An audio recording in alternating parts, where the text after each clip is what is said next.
Good Monday morning. I'm trying to get up and rise and shine. It's not easy. The sun is shining right now, but we're supposed to have really bad weather this afternoon. So we shall see.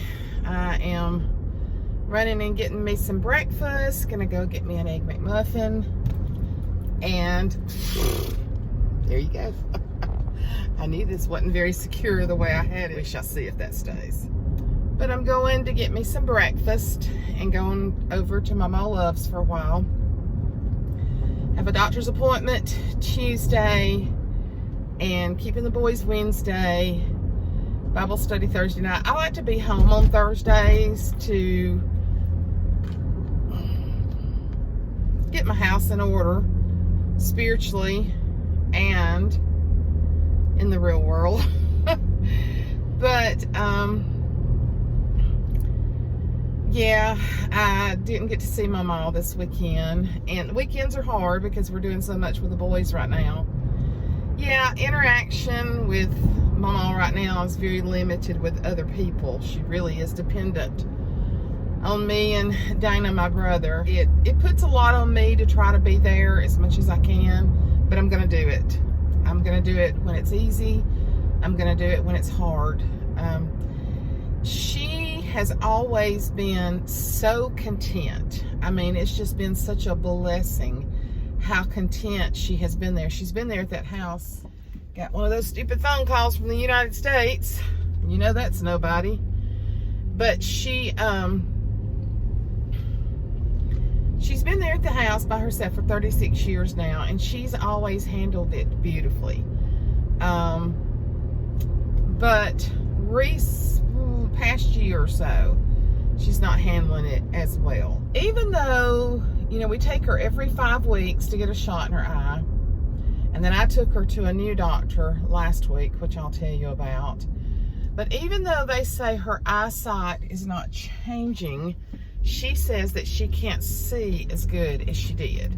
She did the large word search puzzles and she crocheted. Those two things really kept her mind stimulated, really kept her crocheting was just a huge thing that really helped her and helped her to be content.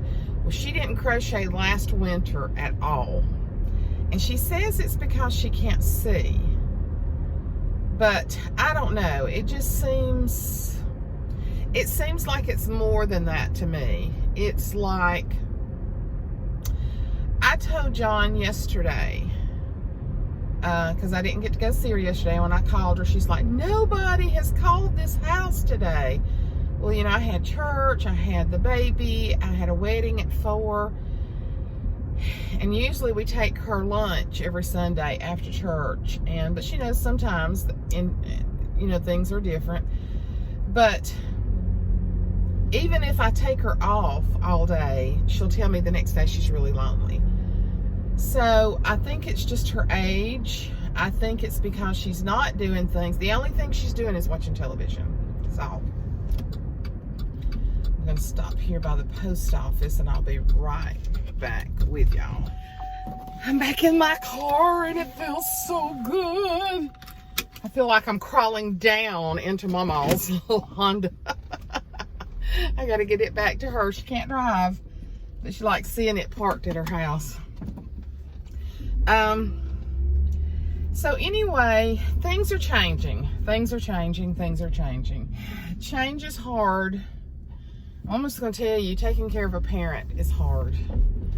It is hard. It is constantly, and you know, she is in fairly good health. But it's hard. It's hard to see and taking care of them every day. It is hard. I don't feel like I have many days that are just mine, where I can do what I want to. Of course, I keep the boys, and I had Riggs Friday, and then went and picked up the big boys. And then we went early Saturday morning to, Reed had baseball, Rhett had soccer. Well, we get almost there and it starts raining. And I'm like, Riggs had ran a fever, and Rhett had strep again last week. He's gonna have to have his tonsils out, I feel sure. And so I was like, this baby does not need to be out in the rain. It wasn't real cold, it was chilly. So I stay at the house with him again, and then I bring him home with me Saturday because Ashley was going to a wedding about an hour and a half away with a girl that she works with, and Michael was taking the boys to 2 birthday parties, which he was just so thrilled about. But he's just the best daddy. He is just the best daddy. He may grumble and complain, but he still goes ahead and does it. So we bring Riggs back home with us, and to lighten the load for everybody. And it's just such a hardship to take care of him. He is talking, and sometimes I know what he's saying, and sometimes I don't. So I'll insert some footage. We were watching the Alabama game and it didn't come on till 8 o'clock Saturday night. And so he was a live wire till about it didn't go off till 11:30. And about the last 20 minutes, he crawled up into my lap and he crashed. Don't jump on me. I'm watching the Alabama game. 1, 2, 3, go! Rotten boy. Running a fever 1 minute and jumping up. 1, 2, 3, 4, 5. So, anyway, we kept him yesterday, and then after church, Papa went to,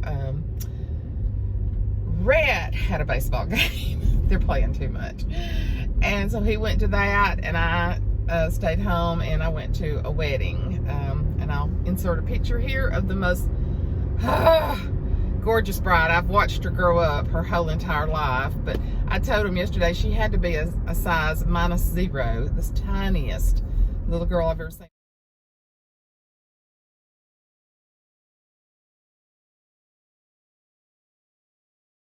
Her mother was my administrative assistant for 18 years. Plus, we go to church together. So we've just been very close friends. And and then I'm there, and my nephew came in, which my niece is no longer with him, but he's still my nephew. He's still family. I'm going to pull in here and get me an Egg McMuffin.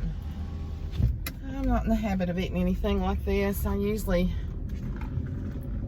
I've really been restricting what I eat in the mornings and in the daytime, and then trying to fix something healthy at night. But just woke up this morning. Well, I really didn't eat much yesterday. I thought I would eat more at the wedding, and I didn't because little man fell asleep on me. But I'd started to tell you before I picked this up that my nephew, I was shocked when I looked up and saw my nephew at the wedding. He lives across the road from the bride and her parents. And I say my nephew, my niece was married to him, and she's no longer with him, but he's still my nephew. And I know his mom, I forgot, his mama watches my channel. And I want to give a shout out to Susan D4, precious, precious, precious lady. And she's had a bad burn in the last couple of months.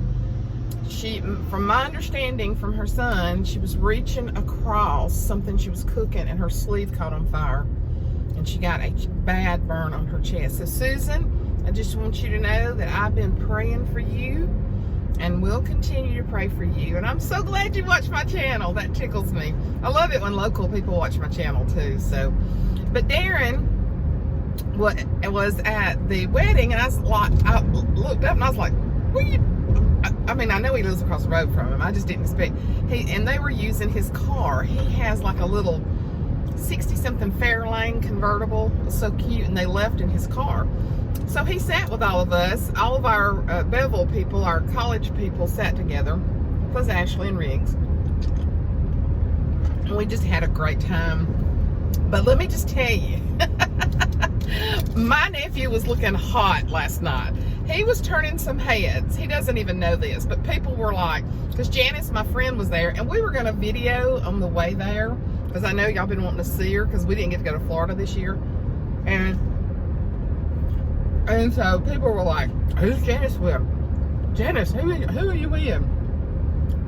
And she was like, I got grandbabies, I ain't got time to date. But he was turning some heads. So Susan, you would have been proud. He looked hot. He's lost weight. He looked very good. He's an awesome man. And but anyway, he sat with us and we just had a great time. The wedding venue was beautiful. And so we had a great time. But let me tell you about Mother's doctor's appointment. She hasn't liked the doctor I've been taking her to, and she's kind of crude and kind of insensitive. So I got her a new doctor, and of course the first thing, he's young, very young, and the first thing she tells him when he comes in, he's really cute. I was like, Mother, come on. She said, well, he is. I said, well, we can talk about that afterwards. But y'all know that Mama Love says what Mama Love wants to. And so, but anyway, she went into AFib about 4 years ago, maybe 5. Well, I'll tell you, it was like 4 or 5 months after my Aunt Betty died. Okay, there is a cement truck in the road. There is nobody directing traffic. And start a new house here, but you know, somebody, it'd be nice if somebody, it looks like it's a one-man show.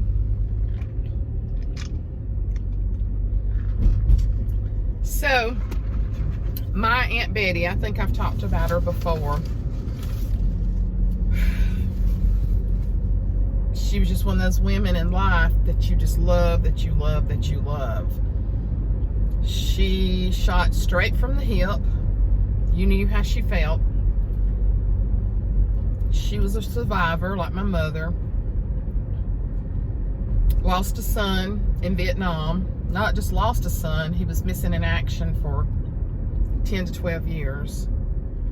Then we had what they called remains sent back, and we did a huge military funeral.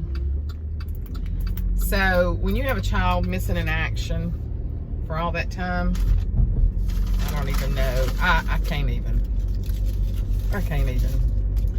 So, I'm gonna pull over here and finish talking to y'all before I get to Mother's and eat my Egg McMuffin. I'll pull over in the cemetery. 4 to 6 months after after my Aunt Betty died. She and Mother were sister-in-laws for 65 years. Mother called me one night, her chest was, she just wasn't feeling right, and I called the ambulance because she didn't. And long story short, she was in AFib. I said all along it was because of losing Aunt Betty. I said it all along, and I'll believe it to the day I die. Because she got so upset losing her. When you lose your confidant, it's hard. And so she stayed on Coumadin for like a couple of years, and oh my gosh, that is, if you've ever had to deal with anybody on Coumadin, it's trying to get some air going in here. If you've ever had to deal with anybody on Coumadin, it is a mess. You have to draw blood every week, and I did that for like 2 years and send in the reports and all this stuff. Or not draw blood, you know, just prick their finger. So when we went to when we had to change doctors, and so when I did, you know, I was telling the doctor about 2 years ago that she was she took Coumadin because she'd been in AFib, and she said, well, her heart sounds really good to me. And I said, oh, okay. And so she said, I'm going to send her to a cardiologist. And she said, because if she's not in AFib anymore, it's more dangerous for her to be taking the Coumadin than it is, you know, the danger of AFib, because I'm just not hearing it. Okay, I turned you off. I'm just finishing.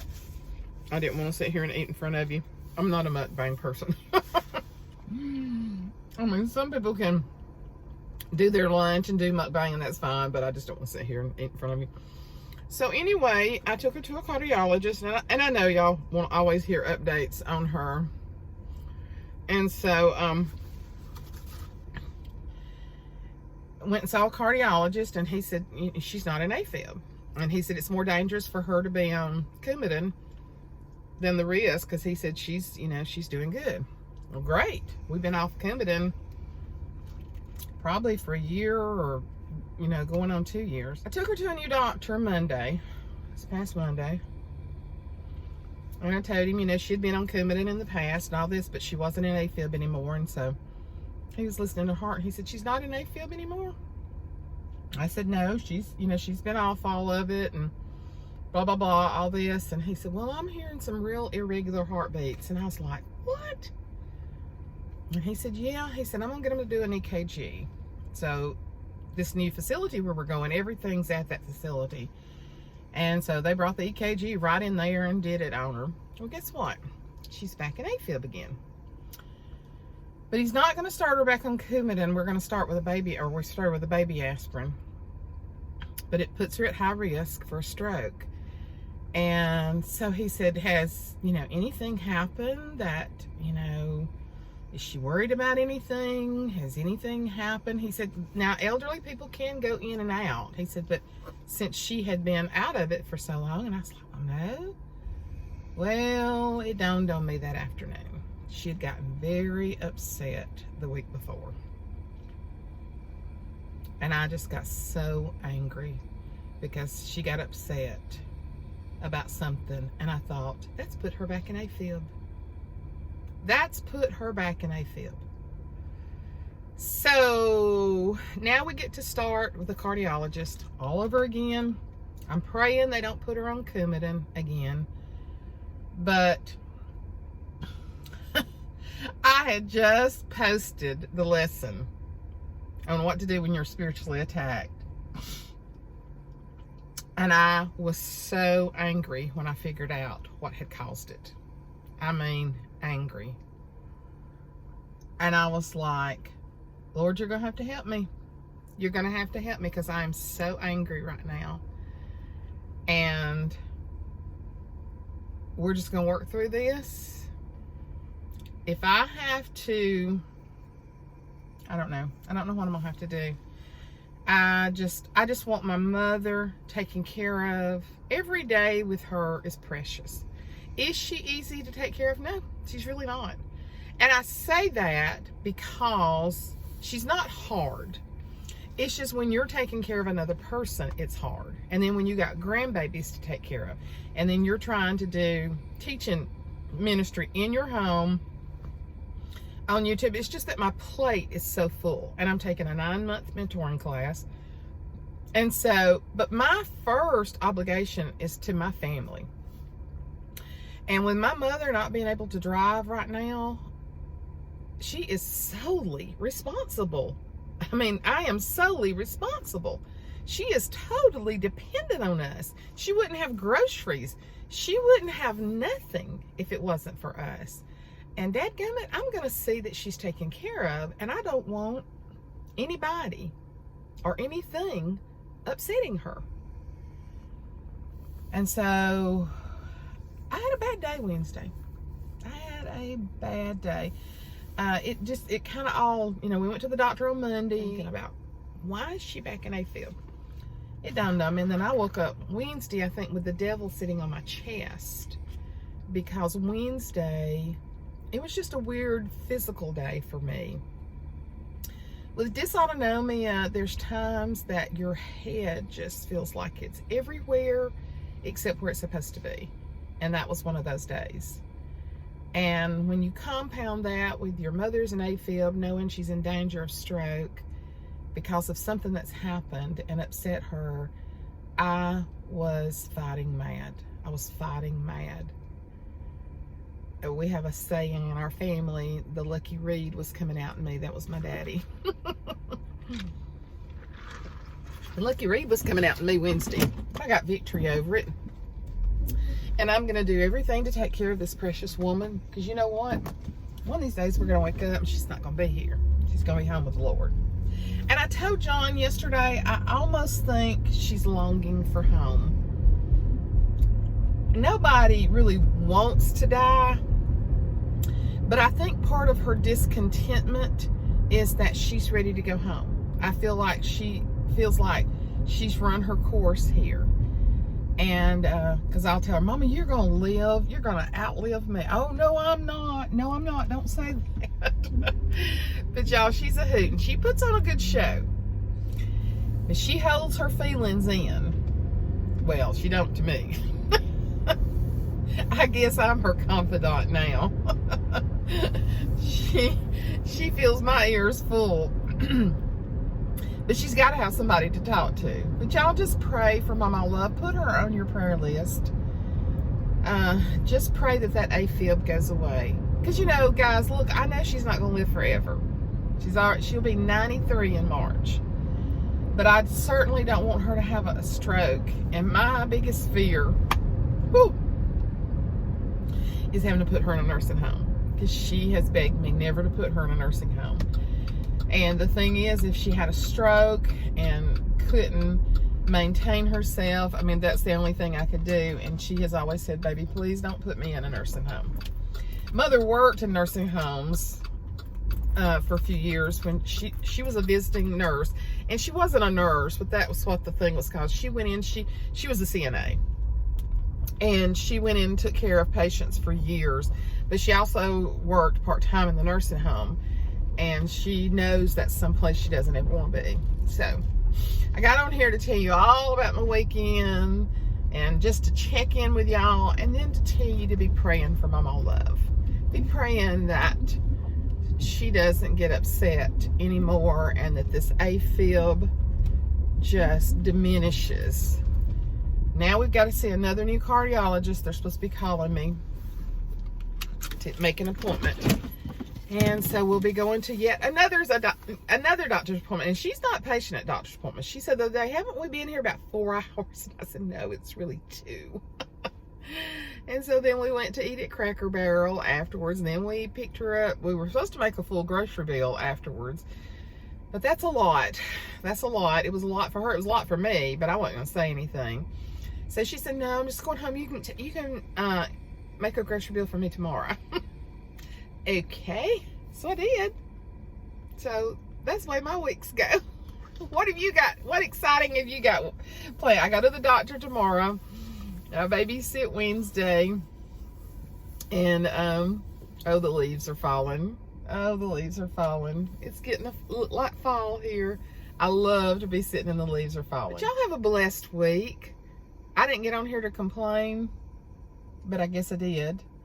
And, I just know how much y'all love her. Y'all love her. It's amazing. So, we're going to get her well. And right now she's doing good. I can see her TV on in there. She probably don't have her hearing aids in.